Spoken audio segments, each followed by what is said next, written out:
Hello बच्चों, चलिए इस क्वेश्चन को सॉल्व करते हैं। क्वेश्चन बोल रहा है a wire of uniform resistance lambda ohm per metre is bent into a circle of radius small r and another piece of wire with length 2r is connected between points A and B in bracket A O B as shown in the figure. The equivalent resistance between points A and B is आपको A और B के बीच में equivalent resistance find out करना है और ओम में find out करना है। ओके, तो यहाँ पर A पॉइंट और B पॉइंट आपको क्लियरली मेंशन है और यहाँ पर जो रेजिस्टेंस दिया हुआ है वो डायरेक्टली ना देकर हमको जो रेजिस्टेंस दिया हुआ है that is an uniform resistance lambda ohm per metre, मतलब हर मीटर में कितना रेजिस्टेंस है इसके बारे में बता रहा है। और जो हमारे आंसर्स भी दिए हुए हैं वो भी लैम्डा के टर्म में दिए हुए हैं। ओके, तो हमने ये जो ऊपर वाला पार्ट है, जो इस 1/4 वाला पार्ट है, इसको मैंने R1 बोला बेटा, और ये AOB वाला पार्ट मैंने बोला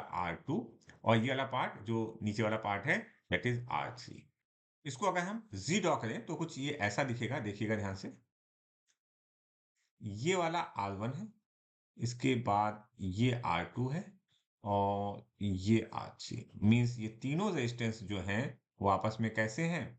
ये तीनों रेजिस्टेंस जो हैं वो आपस में पैरेलल है। This is R1, this is R2, this is R3। ये पॉइंट A है और ये पॉइंट B है। अच्छा, अब हम R1, R2 और R3 की वैल्यूज को फाइंड आउट करते हैं। तो R1 की वैल्यू क्या होगी समझने की कोशिश कीजिएगा कि जो R1 वाला पार्ट है दैट इज एन 1/4, और अगर हम पूरे पेरीमीटर की बात करें तो पूरी पेरीमीटर कितनी होगी? 2 pi into small R, this is the perimeter. अच्छा, इस पेरीमीटर में अगर हम लैम्डा का मल्टीप्लाई कर दें तो ये पूरा रेजिस्टेंस आ जाएगा। ठीक है, लेकिन हमको कितना चाहिए? 1/4, तो डिवाइडेड बाई 4 कर दिया। इसी तरह से R2 की वैल्यू क्या है? R2 इज इक्वल टू क्या हुआ?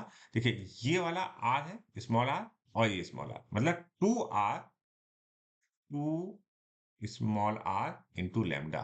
ये रेजिस्टेंस हुआ R2 का। अच्छा, R3 का रेजिस्टेंस क्या हुआ समझने की कोशिश कीजिएगा। R3 का जो रेजिस्टेंस हुआ दैट इज 3/4 ऑफ पेरीमीटर। तो आप ऐसे लिख सकते हो that is equal to 3/4 multiplied by 2 pi R lambda. क्या किया हमने? ये पेरीमीटर लिखा, इसका हमने क्या किया? 3/4 किया और लैम्डा से मल्टीप्लाई कर दिया। मतलब पहले हमने लेंथ निकाल ली इस वाले पार्ट की और उसको लैम्डा से मल्टीप्लाई कर दिया। अच्छा, अगर हम इसको सॉल्व कर लें तो यहाँ पर देखो, R1 वाले केस में सॉल्व होता दिखेगा आपको।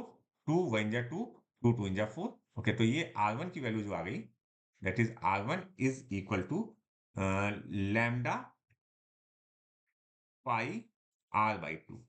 ठीक है, R2 की वैल्यू में कोई चेंजेस नहीं आएंगे। अगर आप लिखना चाहें तो लिख दीजिए R2 is equal to 2 lambda R। R3 के वैल्यूज में कुछ चेंजेस आएंगे, देख लेते हैं R3।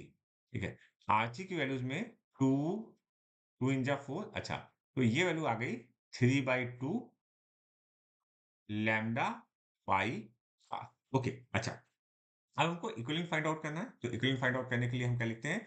क्योंकि ये पैरेलल में है तो हम लिखेंगे 1 अपॉन आर टोटल या 1 upon R equivalent is equal to 1 upon R1 plus 1 upon R2 plus 1 upon R3। Directly मैं वैल्यूज रख रहा हूं तो इसमें आएगा 2 upon lambda pi R plus 1 upon 2 R lambda plus 3 lambda pi R, और ये आया 2।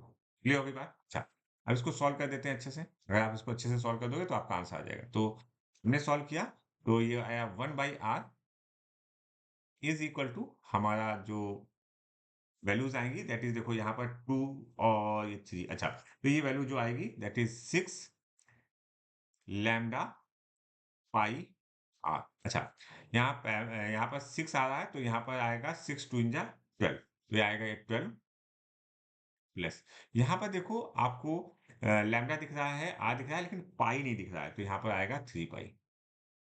ओके, प्लस यहाँ पर आपको दिखेगा 2 का मल्टीप्लाई करने पर ये वैल्यू आ रही है, तो 2 2 इन जा 4, ये वैल्यू आ गई। अच्छा, अब अगर आप इसको अच्छे से सॉल्व कर दोगे तो आपके पास जो आर की वैल्यू आनी चाहिए, R is equal to 6 pi lambda small R upon 3 pi plus 16।